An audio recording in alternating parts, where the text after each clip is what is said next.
Today I want to start off with a story about a little girl from Tennessee, and her name was Anna Mae Bullock.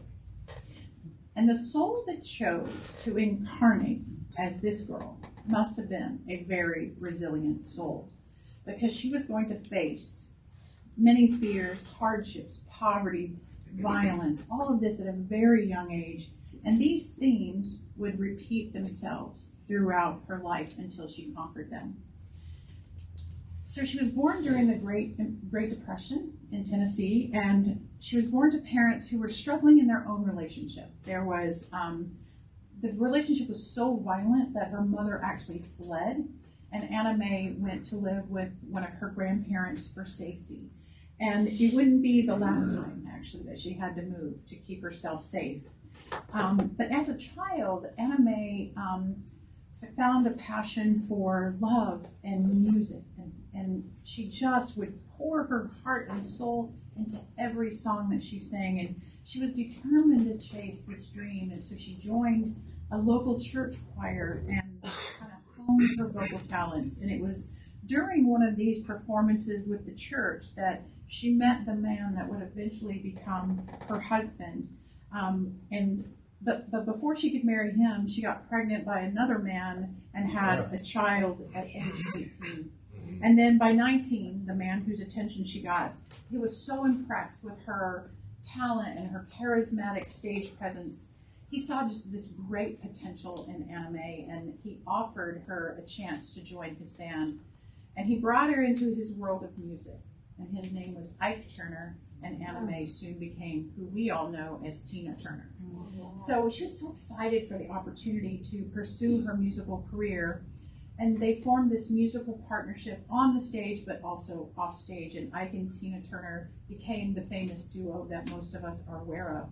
And at the same time that her music career was taking off, so was her parenting. So not only did she have that one son that was born when she was 18, she soon had a child with Ike as well, giving her two sons of her own, and then she adopted his two sons that he already had. So to the public, they looked like, this family with four sons, and they were moving through life in such success. But behind the scenes, it was a really different story. So amidst all these, musical releases and fame and fortune, their relationship was taking this really, really dark turn. And Ike became controlling, abusive, and violent. And Tina Turner was just kind of tortured by his disrespect and abuse. And she admitted actually to attempting suicide at some point during their 14 years they were married. And despite the pain and fear that she endured for those 14 years, Tina, once again, she found the strength to face her fears head on. She somehow found the courage to run from this tormented marriage, and she left everything behind. And throughout the very public and salacious divorce, the only thing Tina fought for was her name. She just wanted to be able to keep her name and go on with her career without Ike. And the courts would rule in her favor, so she did keep her identity as Tina Turner, and she began to rise out of the ashes of her life. And she faced so many obstacles and setbacks along her path to success. She encountered rejection and financial difficulties and personal battles, but she never let the challenges define her. Instead, she channeled her pain into her creativity, into her music. She just, as I said, poured her heart and soul into everything she did, every performance. She refused to give up. And in the early 1980s, Tina's career began to soar, to these unprecedented heights. And she was electrifying on stage, and she had powerful vocals and just this unwavering spirit, and she captivated audiences around the world. Hits like What's Love Got to Do with It, Private Dancer, and Simply the Best dominated the charts, solidifying her status as a musician. And it was also during this period of her life that she met the real love of her life, music producer Erwin Bach, with whom she lived in Switzerland in vast privacy up until her very recent death. So Tina Turner's story isn't just one of overcoming personal obstacles and hardships. It's a tale of resilience and triumph and empowerment completely. She fearlessly shared her experiences and stood tall in the face of adversity. She became an inspiration to countless individuals, and they found strength in witnessing her journey. And beyond her musical achievements, Tina's legacy extends to her unwavering advocacy against domestic violence, and she used her platform. She used her platform and her own experiences to kind of raise awareness and support for victims of domestic abuse. And she just kind of became a beacon of hope for people in similar circumstances.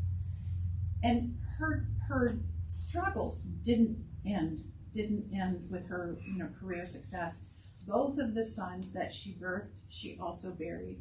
Craig and Ronnie both died. One died of suicide at age 59, and one died of colon cancer at 62. So Tina spoke of both their deaths as any mother would. It was just extreme losses for her.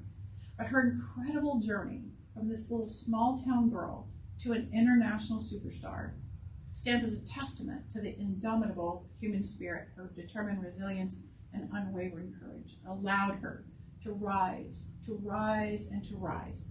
Ran rising, for that matter. She endured as an icon, and she was just known for her strength and resilience. And in an interview with the New York Times, she said this: "I don't necessarily want to be a strong person. I had a terrible life. I just kept going." Tina Turner always kept going. And she went on to further say, "My legacy is that I stayed on the course from the beginning to the end because I believed in something inside of me." So my talk title today, as a nod to Tina Turner, is Simply the Best. And again, I'm honoring another Black American woman during Black History Month because I want to bring forward stories that illustrate our spiritual points and lessons that are available in these stories. So you're all probably familiar with Tina's her story. There are all aspects of her story that are very relatable to many, many, many of us. Perhaps poverty or violence or abuse or instability or fear or pain or divorce or death of children, finding love late in life. These are all very relatable experiences. Raise your hand if one of those words describes something you can relate to. Okay, good. And then of course there are aspects of her story that very few of us can relate to. Things like fame, and adoring fans and vast resources and interviews and paparazzi and dual citizenship and public interest. That's pretty much unrelatable to most of us. But overall, her experiences paint a picture worth exploring this morning. Because see, this month we're supposed to be talking about leaving our comfort zones and transforming. And I really truly can't think of a better story than Tina Turner's to illustrate this point that we are exploring. It seems that every time her life sank into extreme discomfort and pain, she didn't stay there long.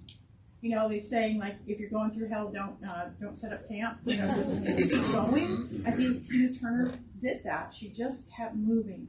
Instead of setting up camp in the hell she was in, she allowed that situation to actually launch her further into greatness and success. She said this: "Sometimes you gotta let everything go. Purge yourself. If you are unhappy with anything, whatever is bringing you down, get rid of it. Because you'll find that when you're free, your true creativity, your true self comes out." And I trust that that quote is for somebody here today, right? It would have been completely understandable, perhaps more relatable, if she'd allowed the violence and abuse and all that stuff to just kind of crumble her resolve and defeat her, to shame her and humiliate her into seeking a rock to hide under instead of rock and roll, right? It would be understandable. We all know people who have experienced those kinds of hardships in their lives in their early years, who let these painful times define them for the rest of their life and cause them to kind of deem themselves unworthy of anything better. We all know people who have self-medicated through that kind of pain and descend more into torment and tragic circumstances. We all know people whose first marriages were a bomb that just didn't work out, and they vowed to never try again. You know, love's not for me. I'm not doing this again. It's just commitment scary or impossible, you know. We all know people whose losses were so great they never seem to find their footing again. Again, there's no judgment, just the realization that when we face hard things, we can either let them become our identity, or we can refuse to let them define us, and choosing something better for ourselves is always a possibility. And I read this passage the other day. It could have been written specifically for Tina Turner. And it's not a quote from her, it's from C. Crippen, and here's what they said. You can choose to view yourself by your weakest moments or by your strongest. You can choose to focus on beauty, progress, and your unwavering commitment to offer your best. Take a moment to appreciate all that you are and all that you are in the process of becoming. Honor the space between no longer and not yet. Bring gratitude and growth into your awareness and invite more of it into your life. Invite progress. Invite new possibilities. Invite your dreams. Invite love. I mean, couldn't you see that being read to Tina Turner as a young adult, and it just fit her so much? And the reason I say that Tina Turner is an example of being simply the best is because she did not define herself by her lowest moments. She did not. She focused on the best in her life, and therefore she became the best. She used those transitional times between no longer and not yet. Anybody read Iyanla Vanzant's book about being in the in-between? You know, that in-between is such a powerful time. If we keep moving towards the not yet and we leave the no longer behind, we can leave it and rise. But when we keep talking about the things that we left behind us, using them as kind of fodder for conversation or excuses for why we're small, we're choosing to linger in the old part of our life. Ouch, take a deep breath. Discomfort, disease, dysfunction, discontent, all those dis words, they are signaling to us that we have choices to make.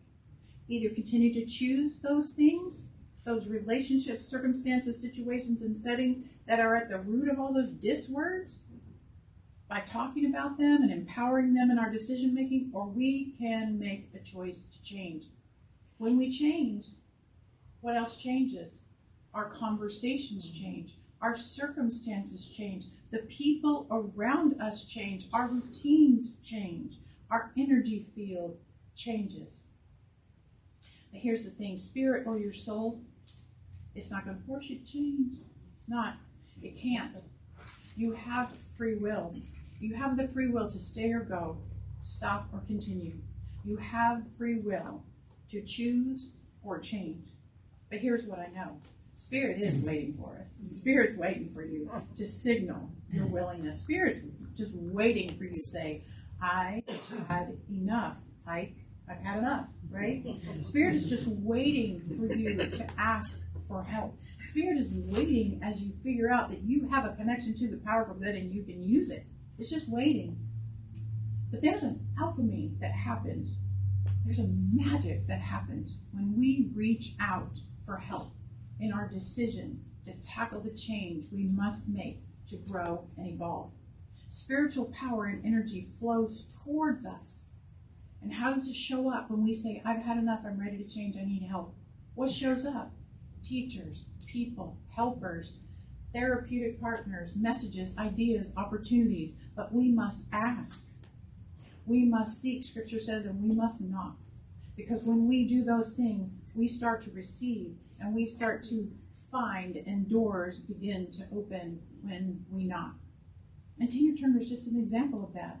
She said this, I believe that if you'll just stand up and go, life will open for you. Let me read that one again. I believe that if you'll just stand up and go, life will open for you. I couldn't believe how many spiritually based quotes I could find from Tina Turner. She's very spiritual, she's on a tremendous spiritual path. And I don't know who and what gathered around her when she decided to get up and go. Accounts of her life indicate that her grandparents were there at the beginning, the first time she had to get up and go. But there were countless others who just showed up on her path when she walked away and said, I've had enough. I'm ready to be my own woman, right? When you let go of good enough, amazing things show up. But we got to let all that stuff go first. You know, I was listening to a podcast the other day about this very subject of asking for help. How many of you love to ask for help? I was saying, man, knowing my people. Well, they were discussing this concept that I teach a lot, which is about the web of life, right? So I often say that we exist in this web of humanity in life. I'm connected to you, and you're connected to someone else, and they're connected to someone else, and on and on and on, until the entire human race is on a big web. Every single person's connected. This web is how energy moves around. The energy that is all God power, we're just passing that around. And as this power passes through our spot on the web, comes through me, I'm either going to charge it with positivity or negativity, and then I send it back out. It passes through me, and I change the vibration to match me. And if we're sending out fear, which shows up as doubt, negativity, lack, worry, regret, problems, anxiousness, we named them in Sacred Cup this morning, if that's what I'm adding to the energy, it's going to flow out on the web to others who are attracting that stuff, right? It's just going to kind of go right by those who aren't. It just bounces off. Those who are sending out the good stuff, the love, right? The love, how does it show up? Compassion, kindness, generosity, positivity, solutions, all of that. If that's what I'm mixing in my energy, that's what I'm going to draw in. And the other stuff will bounce off unless I go, really tell me more. And if you say tell me more, then the negativity will come in. We can only absorb on the web what we're sending out. You got it? Okay. So on this podcast, they were discussing the idea that when we connect with others on the web with assistance and love, it's like we throw bright ink onto the web so it becomes more visible and attractive to others who are interested in consciously webbing. Simply the best stuff comes and goes on the web at those times. They were talking about you kind of rise up out of daily existence and you start helping other people. It's like you rise up into a whole nother realm of existence. It's such a fascinating podcast. So the question becomes, are you sending out simply the best on your web of life? Are you bringing your gifts to benefit the world and bless others? Are you actively loving others? Are you using your talents and your skills to bless those around you? Are you spending your time in the most constructive ways, adding value to time that others spend with you? That's the question. Don't settle for sending out anything less than your best. And here are my 4 recommendations for doing that. Number 1, spiritually practice. Are you surprised? You ask the minister, what should I do? I'm going to say pray, right? Connect with God. Use meditation, affirmations. Go into deep self-reflection, journaling, and all of that stuff. Ask for help. Seek all modalities of healing and guidance from professionals to support your growth. Tina said this, you take your problems to a God, but what you really need is for the God to take you to the inside of you. To the inside of you. So that spiritual practice takes you to the inside of you. That's number 1. Number 2, take some inspired actions every day to step outside your comfort zone. When you identify specific areas or activities that make you doubt yourself, make a conscious effort to learn more about them. Try new things. Quote not from Tina, from Annette White. She wrote this, every time you try something for the first time, you will grow. A little piece of the fear of the unknown is removed and replaced with a sense of empowerment. So 2, take some inspired action. Number 3, embrace failure as learning. Failure as learning. How many songs did Tina Turner write that didn't go anywhere? Tons. There are a few that we know. Trust me, as I was looking for songs this week, there aren't very many that I knew. They're big hits, but not all the little ones. So embrace failure as learning. Learn what you can, refine your process, try again. And number 4, celebrate your victories. Celebrate your victories by acknowledging every step you take outside of your comfort zone. I said this on Wednesday night. I want to tell it again. Get yourself a high five partner right here in this room. Find someone who's going to go, I did good this week. High five, like an encouragement person, because we all need positive reinforcement. We need to take the hand of those people on the web that lift us up. And I asked Derek to share one of Tina Turner's songs. I told you I was looking at them. And that one I chose is actually one of the more obscure ones of her big hits, but I love the lyrics, and I think you will too. The song is called Something Beautiful Remains. And here are part of the lyrics to listen for when he sings it a little bit later in the service. It says, we're living in a world of stars and dust. Between heaven and all that surrounds us, we're travelers here, spirit passing through. And the love we give is all that will endure. Hey now, what we had is gone, but I still remember you. Something beautiful remains. Just like a rose after the rain, something beautiful remains. Tears will leave no stains. Time will ease the pain. For every life that fades, something beautiful remains. Something beautiful always remains. No matter what you walk away from or what walks away from you, remember that. And if Tina Turner can say that something beautiful remained after all the things she walked away from, we can all do that, right? Now, we all do know Tina Turner's song, What's Love Got to Do with It, right? Now, let me just say, the lyrics don't really lend themselves to be sung in a Sunday service. But I think the question's a valid one. What's love got to do with it? Whatever it is, love's got everything to do with it. Life is all about love. Love of self, love of spirit or God, love of others, love of life. Love is simply the best. Will you join me in prayer? I just take a deep breath and know that the spirit that I connect to is the spirit that lived as Tina Turner. That voice, that song, that life is of the one source, just as we each are in this room, and anyone listening, that is the source of your very breath. And I know that life is good, and I know that love is all there is. And that when we align ourselves to that, when we step out of any moments of fear or doubt or negativity, and we choose something better, we are moving towards our best life. And I know that whatever we are seeking is seeking us, and that as we walk forward, we are met with more and more of the best. And so it is. And so it is.